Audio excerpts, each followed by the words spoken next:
നഗരത്തിൽ സ്വകാര്യ സ്ഥാപനത്തിന്റെ പൂട്ട് തകർത്ത് മോഷണം. പവർ ടൂൾസ് വാടകയ്ക്ക് നൽകുന്ന സ്ഥാപനത്തിൽ നിന്നും 40,000 രൂപ വില വരുന്ന ചെമ്പ് കമ്പികളും ക്യാഷ് കൗണ്ടറിൽ സൂക്ഷിച്ചിരുന്ന 4,000 രൂപയുമാണ് മോഷ്ടാവ് കവർന്നത്.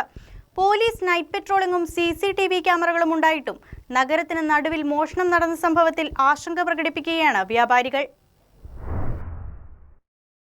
കോതമംഗലം സെന്റ് ജോർജസ് സ്കൂളിന് സമീപം പ്രവർത്തിക്കുന്ന പവർ ടൂൾസ് വാടകയ്ക്ക് നൽകുന്ന സ്ഥാപനത്തിലാണ് മോഷണം നടന്നത്.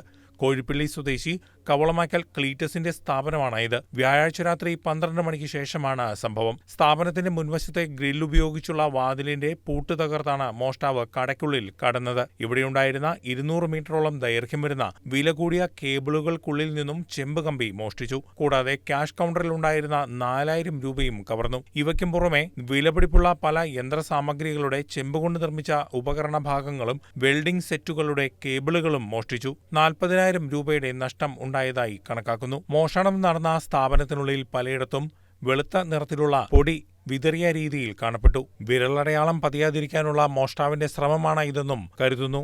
ഏതാനും ദിവസങ്ങൾക്ക് മുൻപാണ് സ്ഥാപനത്തിലുണ്ടായിരുന്ന CCTV ക്യാമറകൾ കേടുവന്നതുമൂലം പ്രവർത്തനം നിലച്ചത്. സംഭവത്തെക്കുറിച്ച് സ്ഥാപനത്തിലെ ജീവനക്കാരി ഇങ്ങനെ വ്യക്തമാക്കുന്നു. ഏകദേശം 12 മണിക്ക് ശേഷം ഇന്നലെ രാത്രി ഞങ്ങളുടെ കടയിൽ കള്ളൻ കയറുകയും കോപ്പർ സെറ്റായ വയറുകൾ മൊത്തം നശിപ്പിച്ച് അദ്ദേഹം കൊണ്ടുപോവുകയും ചെയ്തു.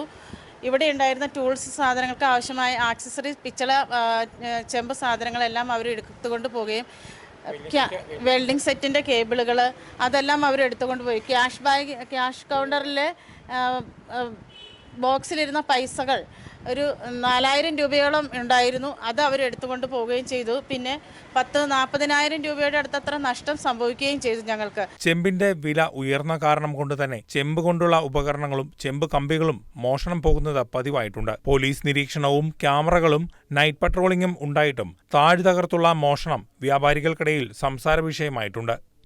News desk KCB news.